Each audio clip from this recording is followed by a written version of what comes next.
नाजरीन किराम, आज हम आपको एक ऐसी शख्सियत की कहानी सुनाने जा रहे हैं जिसे तारीख के सबसे बड़े जर्नैलों और हुक्मरानों में शुमार किया जाता है।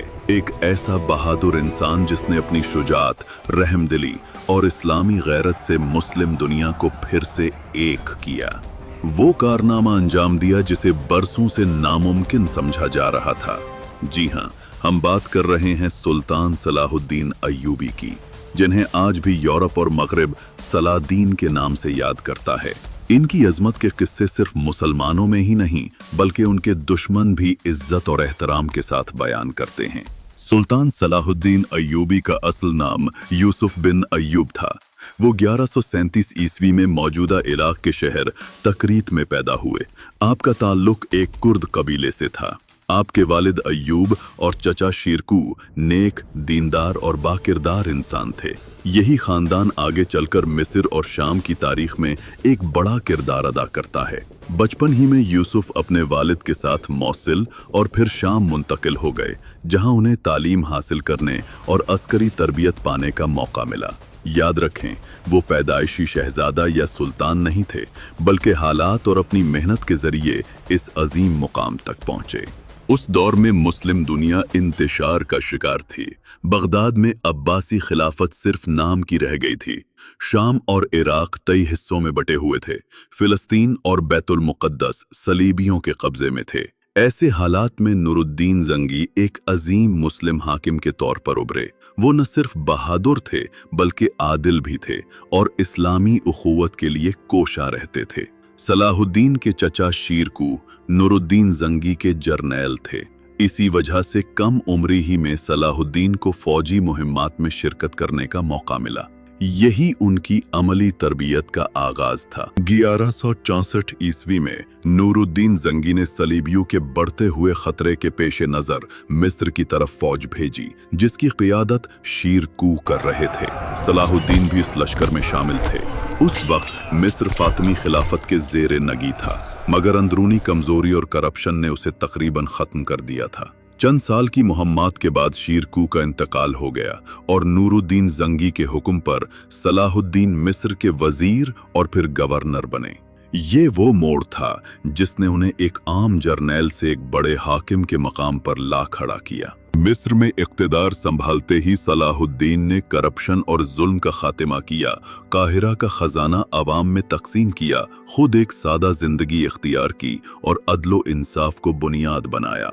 वो दिन रात कुरान की तिलावत करते और नमाज बाजमात का एहतमाम करते। यही वजह थी कि चंद ही सालों में अवाम उनसे बेपनाह मोहब्बत करने लगे। फातिमी खिलाफत के खात्मे के बाद उन्होंने अब्बासी खिलाफत को दोबारा तस्लीम करवा दिया और मुस्लिम दुनिया के इत्तेहाद की बुनियाद रखी। 1174 ईस्वी में नूरुद्दीन जंगी का इंतकाल हो गया। उसके बाद शाम और मौसिल में इक़्तिदार की कशमकश शुरू हो गई। कुछ लोग चाहते थे कि नूरुद्दीन के कम उम्र बेटे को हाकिम बनाया जाए, लेकिन दरबारी साजिशों ने हालात को मजीद खराब कर दिया। ऐसे में सलाहुद्दीन ने अपनी हैसियत मुस्तहकम की और चंद ही बरसों में शाम, हलब और मौसिल को अपने ज़ेरे असर ले लिया। अब वो मिस्र और शाम दोनों के हाकिम बन चुके थे। गोया मुस्लिम दुनिया के एक बड़े हिस्से को एक ही परचम तले जमा कर दिया गया। सलाहुद्दीन अय्यूबी की सबसे बड़ी खुसूसियत सिर्फ उनकी बहादुरी नहीं बल्कि उनकी इंसानियत और रहमदिली थी। दुश्मनों से लड़ने के बावजूद अगर वो कैदी बन जाते तो उन्हें इज्जत के साथ रिहाई दे देते। आम सिपाही हो या कमांडर, सबके साथ मसावी सलूक करते। यही वजह थी कि वक्त के बड़े बड़े दुश्मन भी उनकी अजमत को मानते थे। हत्ता कि यूरोप के मुअर्रिखीन ने भी लिखा है कि Saladin was the noblest enemy we ever faced. 1177 ईस्वी में सलाहुद्दीन फिलिस्तीन की तरफ बढ़े और कई किले फतह किए, लेकिन रमला के करीब एक लड़ाई में सलीबियों ने उन्हें वक्ती तौर पर शिकस्त दे दी। मगर ये शिकस्त उनके लिए एक कीमती सबक साबित हुई। उन्होंने कभी हिम्मत नहीं हारी। चंद ही अरसे बाद 1169 ईस्वी में उन्होंने दोबारा लश्कर जमा किया और सलीबी फौज को इबरतनाक शिकस्त दी। इस मौके पर भी उन्होंने दुश्मन को मुकम्मल तौर पर कुचलने के बजाय सुलह कर ली। उनका मकसद सिर्फ जमीन या दौलत नहीं था, बल्कि बैतुल मुक़द्दस की आज़ादी और मुसलमानों का इत्तेहाद था। सलाहुद्दीन अय्यूबी बार बार सुलह की कोशिश करते रहे, लेकिन सलीबी सरदार रेनॉल्ड ऑफ चैटिलॉन अपनी वादा खिलाफी से बाज न आया। वो हाजियों के काफिले लूटता रहा, यहाँ तक कि एक काफिला ऐसा भी था जिसमें सलाहुद्दीन की बहन शामिल थीं। उनकी बेहुरमती की खबर सुनकर सलाहुद्दीन के दिल में आग लग गई और उन्होंने कसम खाई कि रेनॉल्ड को अपने हाथों से कत्ल करेंगे। 1187 ईस्वी में सलाहुद्दीन ने एक बड़ा लश्कर तैयार किया, जिसमें मिस्र, शाम, इराक और जजीरा अरब के मुजाहिद शामिल थे। उनका मकसद ये था कि हितीन के मैदान में सलीबी फौज का सामना करें और उन्हें शिकस्त दें। सलीबी फौज अपने साथ एक बड़ा लकड़ी का सलीब लेकर आई थी, जिसे वो मुकद्दस चीज समझते थे। ईसाई अकीदे में ये सलीब सबसे अहम मजहबी अलामत थी, क्योंकि उनके नज़दीक हज़रत ईसा को सलीब पर चढ़ाया गया था। इसीलिए सलीबी फौज इसे जंग में साथ रखती, ताकि ये उनके लिए हौसले और इत्तेहाद की अलामत बने, और वो ये समझते थे कि इसके साथ उन्हें फतह नसीब होगी। ये वो वक्त था जब तारीख का रुख बदला और बैतुल मुक़द्दस की आज़ादी का रास्ता खुलने वाला था। 4 जुलाई 1187 ईस्वी को फ़लस्तीन के मैदान हित्तिन में सलीबियों और सलाहुद्दीन की अफ़वाज आमने सामने आईं। सलीबी लश्कर में बैतुल मुक़द्दस का बादशाह गेडी लोज़िनियान और बदनाम ज़माना रेनॉल्ड भी शामिल था। उनके पास सलीब मुक़द्दस भी मौजूद थी, जिसे वो अपनी सबसे बड़ी ताकत समझते थे। सलाहुद्दीन ने निहायत हिकमत अमली से लड़ाई की। उन्होंने दुश्मन को घेर कर पानी के चश्मों से दूर कर दिया। सलीबी फौज शदीद गर्मी और प्यास से निढाल हो गई। मुसलमान मुजाहिदीन ने चारों तरफ से हमला किया और थोड़े ही वक्त में सलीबी फौज बिखर गई। ये मुसलमानों की एक अजीम फतह थी।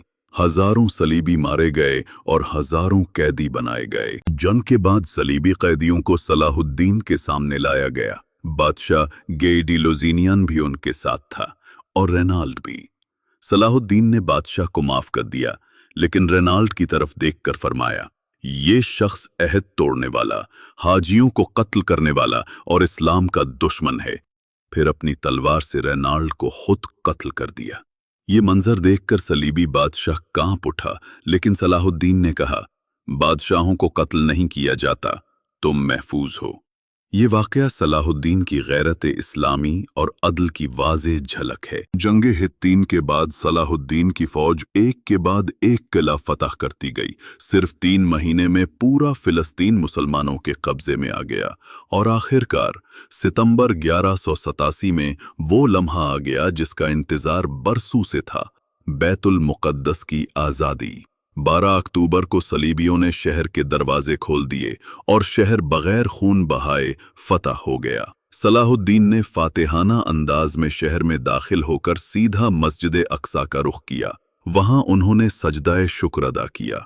वही मस्जिद जहां से रसूल अकरम मेराज पर तशरीफ ले गए थे, दोबारा मुसलमानों के हाथों में आ गई। बैतुल मुक़द्दस की आज़ादी ने पूरे यूरोप को हिला दिया। पोप ने ऐलान किया कि अब एक नई सलीबी जंग होगी, जिसे तारीख में तीसरी सलीबी जंग कहा जाता है।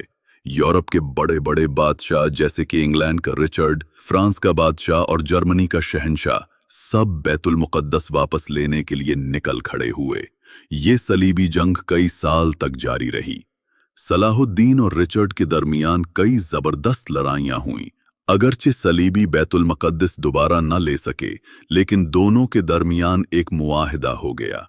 उसके मुताबिक ईसाई ज़ायरीन को बैतुल मुक़द्दस आकर ज़ियारत करने की इजाज़त दी गई, मगर शहर मुसलमानों के कब्ज़े में ही रहा। सलाहुद्दीन अय्यूबी ने अपनी पूरी ज़िंदगी इस्लाम और फ़लस्तीन की आज़ादी के लिए वक्फ कर दी। उन्होंने सिर्फ एक बहादुर सिपह सालार के तौर पर ही नहीं, बल्कि एक आदिल और रहमदिल हुक्मरान के तौर पर भी नाम कमाया। बैतुल मुक़द्दस की फतह उनका सबसे बड़ा कारनामा था। मार्च 1193 ईस्वी में शाम के शहर दिमश्क के अंदर सलाहुद्दीन अय्यूबी का इंतकाल हो गया। आज भी उनकी कब्र दिमश्क की जामिया मस्जिद के करीब मौजूद है, जहां दुनिया भर से लोग आकर उन्हें खिराज अकीदत पेश करते हैं। सलाहुद्दीन अय्यूबी के कारनामे तारीख के औराक में हमेशा जिंदा रहेंगे। फ़लस्तीन और बैतुल मुक़द्दस की आज़ादी, सलीबियों पर फुतूहात और एक मजबूत इस्लामी सल्तनत का कयाम जो मिस्र से शाम तक फैली हुई थी। उन्होंने ये साबित किया कि ईमान, अदल और जुर्रत के साथ नामुमकिन भी मुमकिन बनाया जा सकता है। यूं तारीख का ये बाब खत्म होता है कि सलाहुद्दीन अय्यूबी खुद तो दुनिया से रुखसत हो गए, मगर उनका नाम रहती दुनिया तक इस्लाम के अजीम हीरो के तौर पर जिंदा रहेगा।